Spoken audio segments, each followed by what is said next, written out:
Imagine being mocked in front of billionaires, told you're nothing but a janitor, only to sit down at a piano and silence the entire room with pure genius. Tonight's story is about James, a humble worker who shocked the wealthy elite and taught them a lesson they'll never forget.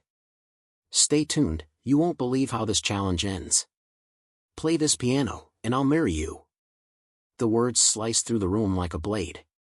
The music stopped, the clinking of glasses went quiet, and every head in the grand hall turned toward the source of the voice.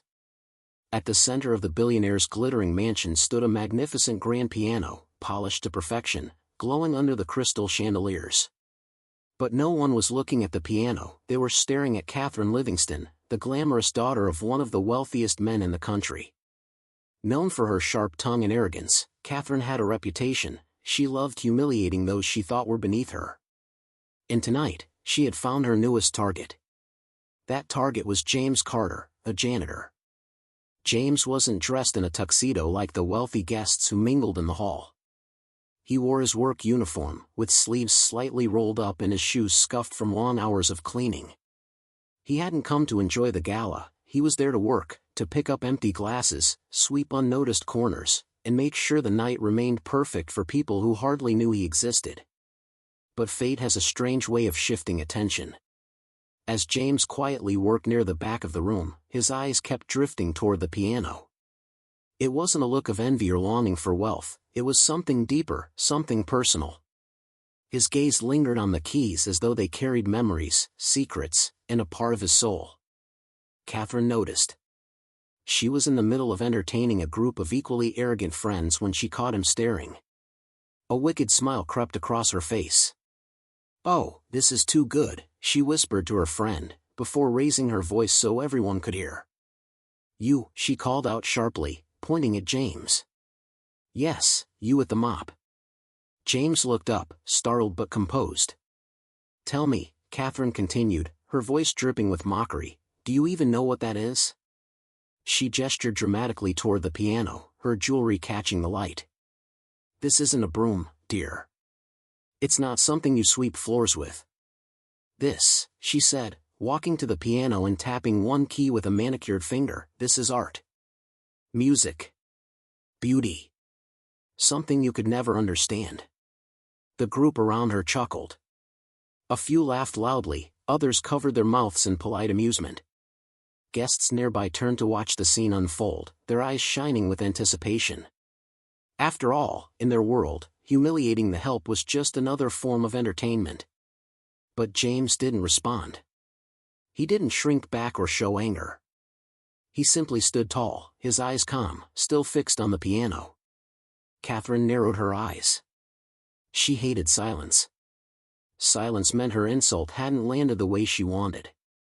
So, in her arrogance, she went further.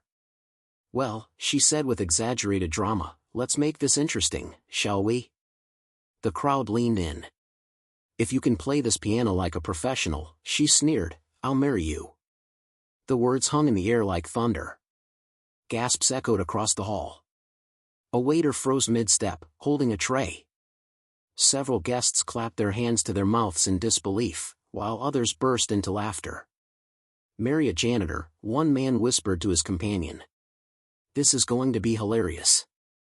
"She's going to destroy him," another woman murmured, eyes glittering with cruel amusement.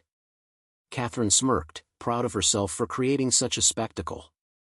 To her, this was a perfect way to showcase her superiority, not only over James but over anyone who dared forget their place in her world. Everyone expected James to back away, embarrassed. Surely, no janitor would dare sit at a piano in front of the city's wealthiest elite. Surely, he would laugh nervously, mutter an apology, and slip away to hide in the shadows. But James didn't move away. Slowly, he placed the cleaning cloth he held onto his cart. He adjusted his posture, wiped his hands calmly against his uniform, and began walking, one steady step at a time, toward the piano. The hall went utterly silent. You could hear the clink of ice melting in untouched glasses. Every eye followed him as if they couldn't believe what was happening. Catherine's smirk faltered for a split second, but she quickly masked it with a laugh. "Oh, this should be good," she said loudly, forcing her confidence back. A janitor trying to play $1 million piano. People chuckled again, phones came out, and whispers filled the air. Some wanted to see him fail, others simply wanted entertainment. But a few, quietly, felt curiosity. There was something in James's calm expression that didn't match the humiliation they expected. As he reached the bench, James placed a gentle hand on the polished wood. He looked at the keys with a tenderness that only true musicians recognize. Then, without saying a word, he sat down. The crowd held its breath. Catherine crossed her arms, her smirk returning. And James lifted his hands above the keys. James sat down at the piano, the weight of every eye pressing down on him. The grand hall, moments ago buzzing with chatter, now felt like a stage where only he and the piano existed. His hands hovered above the keys, fingers trembling slightly, not from fear, but from the heavy responsibility of the moment. Before he could even touch the keys, Catherine's voice cut through the silence like a dagger. "This will be fun," she mocked, her laughter ringing across the room. A janitor pretending to be a musician. "Maybe he'll play Twinkle, Twinkle for us?" The crowd erupted in laughter. A man in a tailored suit clapped mockingly. "Careful, don't break the piano, janitor," another shouted. The humiliation was sharp, designed to push James back into the shadows. But James didn't flinch. His calm eyes stared at the piano, as though he was seeing more than just ivory and ebony keys. He was seeing his childhood. His late nights. His mother's tired smile as she listened to him practice on a broken, second-hand instrument. To him, this was not a moment of shame, it was destiny knocking at his door. He inhaled deeply. Then, without another glance at the crowd, he pressed his fingers down. The first sound that emerged was soft, almost like a whisper. But it carried. The note lingered in the air, pure and clean, cutting through the echoes of laughter. Then came another, and another, gentle, steady, deliberate. It was as if he was testing the waters, letting the piano breathe with him. The laughter started to fade. And then, his hands took flight. The notes cascaded like a waterfall, rich and powerful. His fingers moved with speed and precision, weaving harmonies that no one in the room expected. The melody told a story, one of struggle, of pain, but also of resilience and beauty. It was raw emotion translated into music, and it silenced the room. People froze. Forks hovered midair. Waiters stood like statues, eyes wide. Conversations died instantly. The crowd, once amused and arrogant, now found themselves unable to look away. Catherine's smirk slowly disappeared. At first, she tried to laugh again, to roll her eyes, but the sound caught in her throat. She couldn't. The music was too powerful. Her arms, crossed in arrogance, loosened, and her jaw fell open. James played like a man possessed, his body moving with the rhythm. His eyes closed, his head swaying slightly as though the music was flowing not from the piano, but from his very soul. The sound was flawless, not mechanical like a trained performer showing off, but alive, human, and breathtaking. Some guests lowered their phones, realizing this wasn't a joke to record, it was history unfolding before their eyes. The music swelled, rising higher and higher, filling every corner of the mansion. Tears welled in the eyes of a few listeners, though they didn't understand why. It was the kind of performance that reached into hearts and pulled at memories they didn't know they had. For some, it reminded them of childhood. For others, of love lost or dreams forgotten. When the last note finally rang out, it echoed in the hall like the last heartbeat of a dream. James's fingers rested gently on the keys, his head bowed in silence. The room exploded. Thunderous applause shook the air. People leapt to their feet, clapping, cheering, whistling. The same guests who had laughed at him minutes before were now shouting his name, their voices filled with awe. "Bravo," one man cried. "Incredible," gasped another. "Genius," someone shouted from the back. The applause was deafening, yet James remained humble, bowing his head slightly in acknowledgement. Catherine, however, sat frozen in her chair. Her face, once smug, now burned red with humiliation. She had expected failure. She had expected laughter. But instead, she had been exposed, her cruelty laid bare, her arrogance destroyed. Her father, watching from the head of the room, stared at James with astonishment. This wasn't just music, it was mastery, the kind of genius that couldn't be taught at conservatories or purchased with billions. This was talent born from struggle, shaped by pain, and polished by relentless passion. The guests couldn't stop applauding. Some clapped so hard their hands turned red. A woman wiped away tears she hadn't realized had fallen. Even the waiters, usually invisible like James, clapped proudly, knowing one of their own had just conquered the room. James finally stood, quietly stepping away from the piano. He didn't need to boast or smile arrogantly. The music had spoken for him. And in that moment, the once mocked janitor wasn't just a cleaner in a mansion. He was an artist. A master. A man whose gift had silenced the laughter of the wealthy and forced them to see him for who he truly was. The crowd's applause roared on, but Catherine's heart sank deeper and deeper. For the first time in her life, she realized, money and arrogance could never buy what James had just shown them. The echoes of applause still bounced off the marble walls of the mansion when James slowly rose from the piano bench. His head remained slightly bowed, his breathing steady, his expression calm. To him, the performance wasn't about showing off, it was about telling his story through music. The audience, however, was left desperate for answers. Who was this man? How could a janitor play with the skill and soul of a world-class pianist? Catherine's father, Mr. Livingston, stepped forward. The billionaire was a man rarely impressed by anything, deals worth millions bored him, and he had heard some of the finest musicians money could hire. But tonight, for the first time in years, he looked shaken. "Young man," he said firmly, his voice carrying across the silent hall. Where did you learn to play like that?" James lifted his eyes. He spoke softly, but every word carried weight. "My mother," he began, "worked 3 jobs when I was a boy. We had nothing, not even enough for proper meals some days. But she knew I loved music. She saved every penny she could and bought me an old, broken piano from a neighbor's garage sale. The keys stuck, half the strings were rusted, and the pedals didn't work. But to me, it was treasure." The crowd leaned in, captivated. "I taught myself every night after finishing my homework. I'd listen to tapes from the library, then try to copy the sounds on that broken piano. My fingers would ache, sometimes bleed, but I didn't stop. Music was the only place I felt free."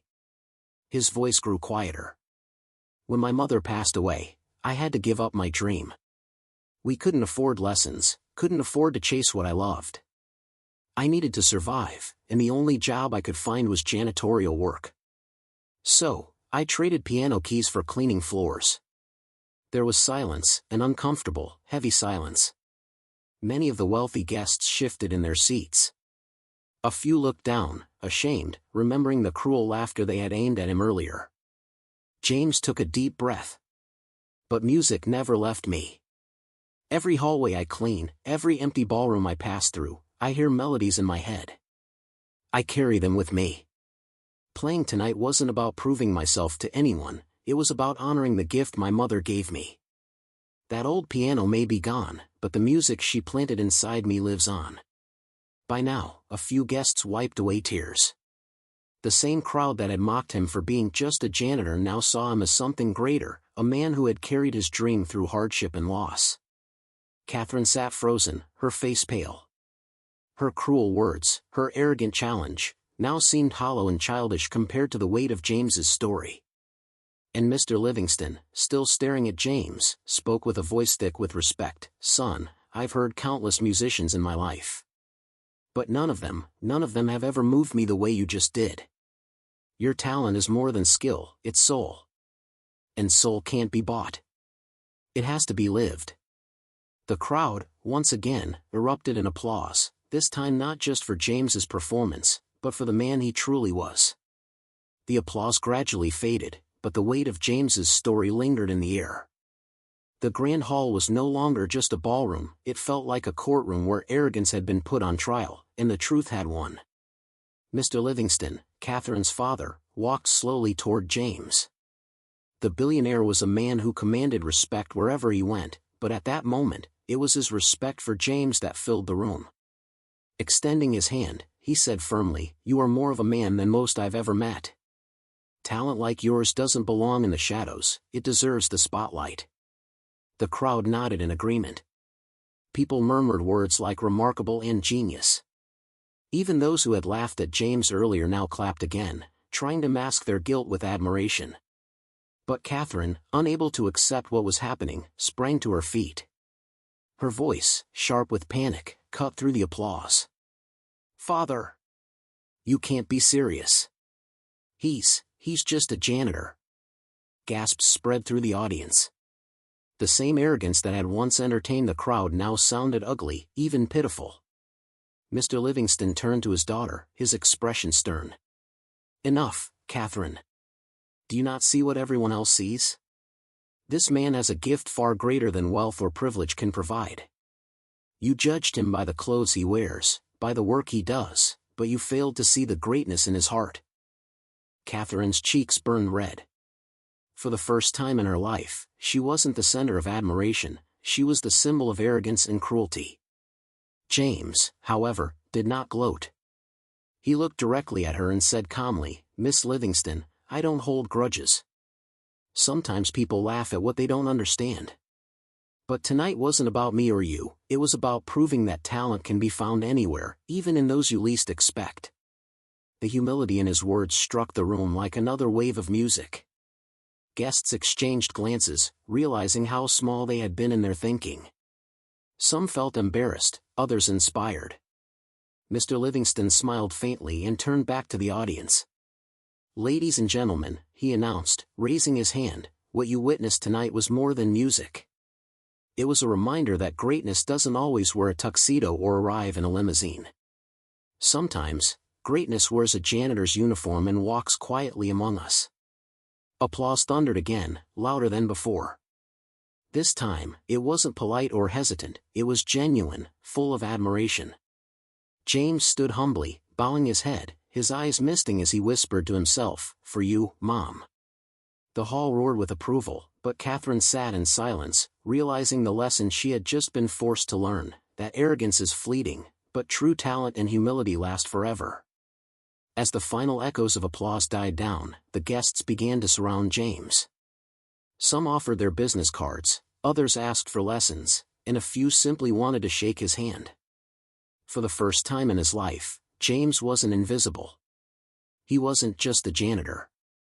He was an artist, seen, respected, and celebrated.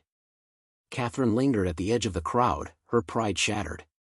She watched as the very people who once laughed at James now treated him like royalty. Every handshake, every compliment was a reminder of how wrong she had been. Her face flushed with shame, but for once, she had no cruel words left to say. Summoning her courage, she finally stepped forward.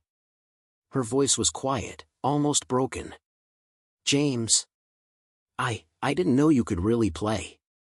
I didn't mean." James stopped her with a kind smile, though his tone was firm. "You don't need to explain. We all make mistakes. But sometimes, life teaches us lessons in the most unexpected ways. Tonight, I think you learned yours." Catherine lowered her eyes, her arrogance gone. The room seemed to agree, this wasn't her victory, it was James's. Then Mr. Livingston raised his voice once more, commanding attention. "From this day forward, James Carter will no longer work as a janitor in this house. Instead, I will personally sponsor his education at the finest music academy in the country. And when he's ready, he will perform on the greatest stages in the world." The hall erupted in cheers and applause. James's eyes filled with tears, but he stood tall, his heart swelling with gratitude. In that moment, he knew his mother's sacrifices had not been in vain. He turned back to the piano, resting his hand gently on its polished surface. "This," he whispered softly, "is just the beginning." And indeed, it was. The janitor who had once been mocked and underestimated had now risen above humiliation and prejudice. With his gift finally recognized, James's future was brighter than ever, and his story became a living reminder that true greatness can be found where you least expect it. What an incredible journey, right? A humble janitor who turned out to be a hidden genius, and proved that true talent comes from the heart, not from wealth or status. If you enjoyed this story and want to hear more inspiring tales like this, don't forget to hit that like button, subscribe to the channel, and turn on the notification bell so you never miss a story. Thanks for watching, and I'll see you in the next one.